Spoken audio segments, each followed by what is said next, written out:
to wrap up, but I would like to ask each of you, just for one quick answer. If you were a magician and you could make any change to help other people that are without a home, if you could make any change, one change, what would that be? I'd like all of you to answer that. So you need a second? But if you could just make one change, what would it be to help people that don't have a home?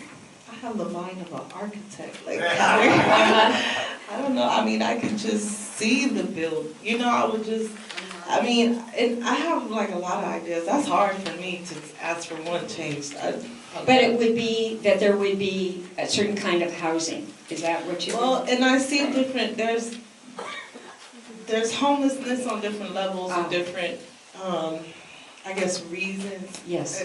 So I kind of see like a 3-tier thing. Like, there's some people who kind of want to be in the streets and there's nothing you can really do to help those people. But you don't want to see them sleeping in a place where like rats are crawling down the street and then you see their tent. So, I mean, I imagine like a whole big campsite, you know, that's dedicated for them and it's set up like a camp. And everybody, you know, you can have your tent lined up on the street, you can have your tent lined up in the camping facility. There's bathrooms where they can go wash if that's the degree of homelessness you want to live in. There's like families that, you know, just fell on hard times for whatever. They have like an actual building, something that's comfortable for them. Just beautiful, just buildings filled with resources and classrooms and all kind of stuff. I see that in my head, and you know, I mean, just off the top right there, that's 2. Glenda. I would visualize that the new proposition that they have for funding all this housing would be more immediate. Yeah. Like from the last meeting, Bonin was saying that none of it is immediate. So building more affordable housing, opening up the minds of communities that will say, yes, you can build here, and making some of those strategies more immediate. Maureen. Mine is more simple. I would love to see everyone have a home and a case manager to go with it. And Bobby. If I could change anything, actually it's more like this. I would say have more patience with the houseless people, because you know most of the time they don't know what they want to do. So a little direction, and I agree with the immediate housing. That was the thing that was most taxing on me when I was saying at Turning Point, when am I going to get my voucher? You know, and if it was more immediate, I think more people would come. You know, a lot of people don't, you know, that are on the street, they don't want to give up that time. You know, they're using drugs, they're alcoholics, whatever the problem is, you know, gambling, whatever it is. They don't want to get away with, you know, they're still in denial. And until that happens, like I said, patience. So we all need to have patience, and we need to create more housing. Yes. One change. I would say expand this organization a little further. I see you guys, no, I'm just saying you guys work magic out there. I mean, with me. I'm just saying there's a lot of other people in the area I live in that were just like me, and they're getting no help. There's this place called My Friend's Place. I tried to get their help from there, based in Hollywood. Their help was giving me a tarp and a tent.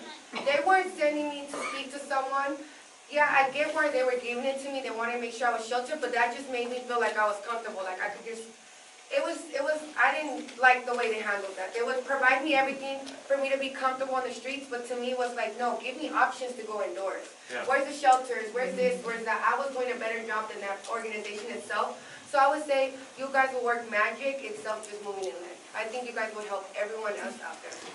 Okay, this is awesome. We have time for one more comment, and then we will have to wrap it up. Yes. I think that the difference here is that it's a tight community. A lot of the people who live here are involved, and that's something that's very hard to duplicate in other areas. So that's going to be one of the challenges in a bigger city. That's just kind of the observation that I made.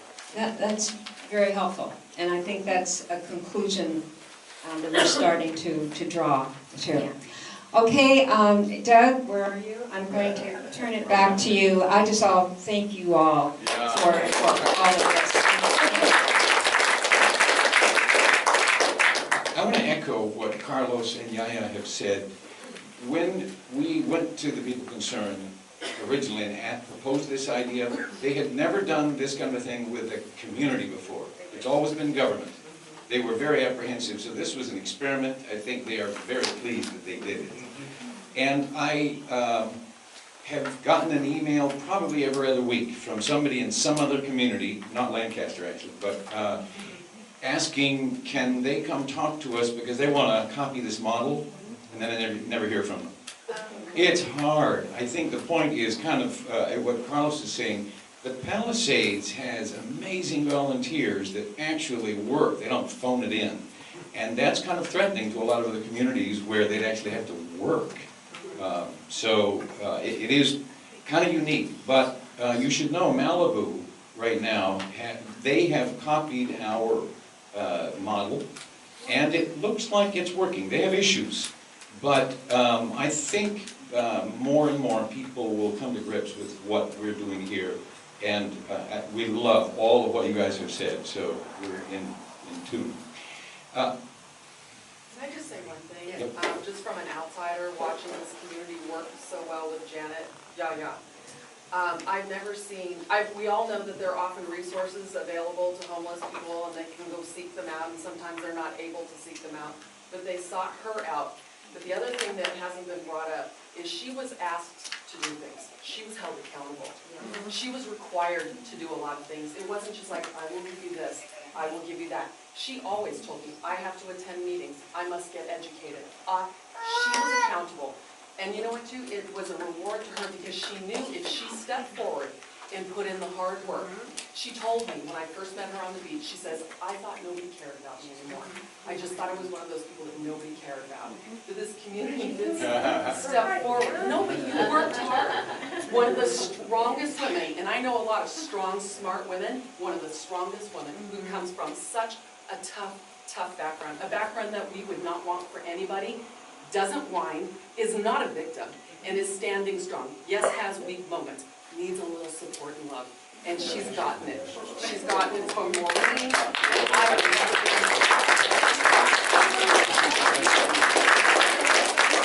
Okay, thank you. And I was one of those people that, to be honest, I know it sounds probably not very nice, that was irritated by seeing so many homeless people all around. Was kind of frustrated. And I thought, where's the help for these people? And now I see. Now you know. Good. So thank you. Thank you all. Okay, we have a little bit of time for two reports from the task force. It's after 8, but it's good. It's when we close. Oh, good, oh, great. Right. Sorry. Okay. So let's start with Sharon Kay to talk to us about how the enforcement committee actually works, and then we'll hear from Barbara Overland about fundraising. Hi, everybody. I think you know how our enforcement team works. We have 11 volunteers on my enforcement committee. Some of them are here. If you want to stand up, my enforcement committee. These 11 individuals, and I have 2 LAPD Beach Patrol. They are on my team as well. Fantastic. Diego Milan, Jimmy Solomon. We're missing Rusty tonight because he has scabies and staph infection, which he contacted from a homeless individual in West LA. So he's not with us. He's on leave. So anyway, what we do is we have 11 individuals that work closely with Glenda Marine, with LAPD. We all have certain areas of the Palisades, starting in Santa Monica Canyon, which stretches all the way over to Casa Lamar. And we actually engage with homeless people coming into the area. We offer them services. We have a handy-dandy little card, which I have right here. And we have the phone number of Glenda Marine. We also have started a new meetup, which we have every Monday down at Temescal and PCH, where we can send folks where Glenda and Marine show up from 10 to 11 in the morning. And then on the 4th Monday of the month, we have it here at the library between 12 and 1. and it's been pretty successful. We just started that because, you know, a lot of people don't have telephones, so this is a place they can actually go and meet the team and show up. So it's been a good thing. Just to let you know, in 2016, when we started, you know, our statistics and counting encampments, we had Google Maps, we identified 57 encampments throughout the Palisades that were active. To report now, November 1st of this month, we only have 7 actual encampments. So we've come a long way. Now, since most of our homeless that lived in these encampments, in the bluffs and along Temescal, are now housed, thanks to the program. So what we're doing now is we're cleaning up these areas because we figure that once an encampment, always an encampment. And also these fine people here have been housed, and so we're going to clean up their mess. So what we've done is we started in the Via Bluffs. Mr. Tom Creed here kind of took it on. He's now a spark plug this year because of his efforts. So we've got a volunteer, we're starting to get a volunteer group where we're going to have more of these cleanups. But we went into the Via Bluffs with the help of Mr. Carlos Rodriguez over there, and we cleaned up about 17 encampments in the lower area. Well, Parks and Recs wants us to work with a city contractor now, so we need to raise funds to clean up the additional 16 or 17 encampments that are still left up there. They're very high, steep areas. So we've raised some funds there and we're working towards that goal. On October 14th, we had our first community cleanup, which was well attended. We had 30 great community volunteers from the community of Pacific Palisades that got down and dirty. We cleaned up 20 encampments in Temescal Canyon. We have fully 4 left up there, so we're thinking about maybe December 9th that we might get a crew to clean up the last 4 in Temescal Canyon. We've got about 4 encampments on Palisades Drive, we have a couple in Castle Lamar, and that's it. So our goal by June of next year is to completely remove all these abandoned, trashy encampments, and it's a lot of work, but it's a really feel-good moment. So if any of you are interested in helping clean up, you can contact Tom, give him your email, and and we also have a volunteer email account. If you just email clean90272@gmail, Tom has that account, which he'll field you and let you know when our next cleanups are going to be. And that's it. Any questions? No? Okay.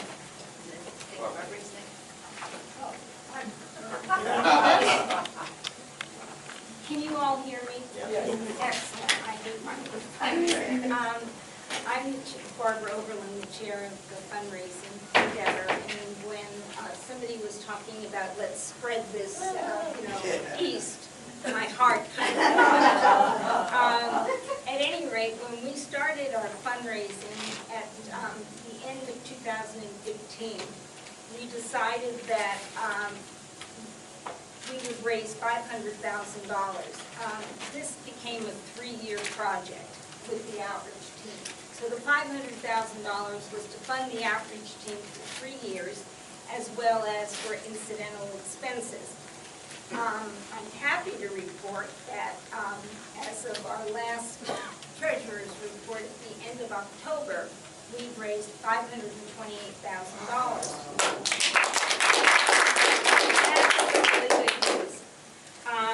At any rate, we have spent, and the end of 2017 is the end of 2 years of this 3-year pilot program.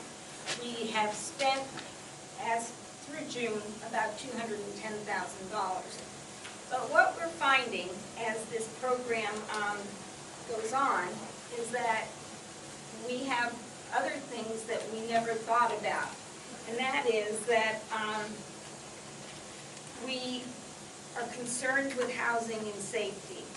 And there are things that these people confront which cause them to pull back sometimes. And the things are that we learned that the cost of first and last month's rent, you guys don't have great credit ratings, right? So they need first and last month's rent. And also they need utility money. And to make the place livable, they need appliances and furnishings. So that's what we are involved with doing now. Also, we are coming up with, our next plan is to provide motel vouchers for those people on a short-term basis and as-needed basis. Then finally, we are, as Sharon said, for the safety of the Palisades, cleaning up encampments, because we found that when people leave an encampment, if it's not cleaned up, other people come along and move in. So that's very important. So that's why we are now going ahead and we continue to raise money. Also, I think you all read about a pretty blonde girl being reunited with her family. And I'm sorry that the person that was responsible for that, Nancy Faulkner, is not here tonight. But some funds need to be earmarked for that as well. At any rate, what we have decided is we have to sustain our future. And these funds will last us through 2018. But what we want to do, because we'd love to go, to not have a job anymore. But unfortunately, that's not the situation. As you all probably know, in Los Angeles County, the homeless population went up, whereas it went down here in Los Angeles. And so, I'm sorry, in Palisades. And so consequently, we want to keep it that way. So we don't see this project ending at the end of 2019. We see it stretching maybe for another 3 years. And so consequently, to be able to do that, we've come up with a plan to sustain us, and that is to ask organizations, foundations, and individuals to become our partners, that they will commit to making a donation of a certain amount for those 3 years ahead. Well, this is for you, honey. Anyway,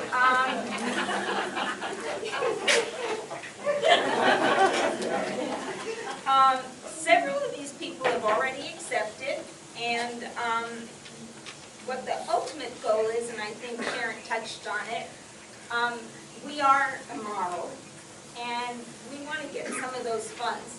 And so we're hoping that with these people committing to us to be our partners in the next 3 years, we'll be able to go to the city and ask for, we're hoping to raise half the amount that we need in the following 3 years, 2019 and forward.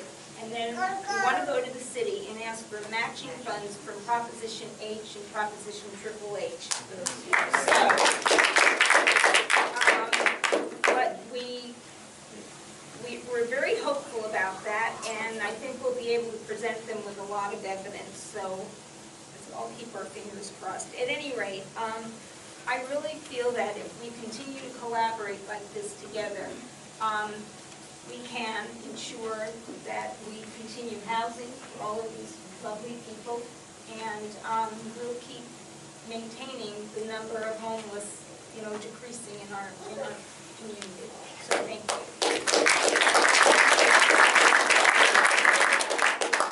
Thank you, Marina and Yaya and Bobby. You guys are One wonderful. thing, when you're going to clean up, I know what I always look for first was a flat spot to put your tent, okay? And if I didn't have that, I dug, and I made a flat spot. So it's not even if the camp needs to be cleaned up, you clean it up. You got a flat spot already. So that's what I used to look for first. That's So you said eliminate the flat spots. I don't just follow the trail. Y'all had lots of the paper 3 times. Yes, the plan is just to let it stay bluffs and not have people out there. So, and of course, thank you, Maureen and Glenda, and you guys are amazing. Thank you all for coming.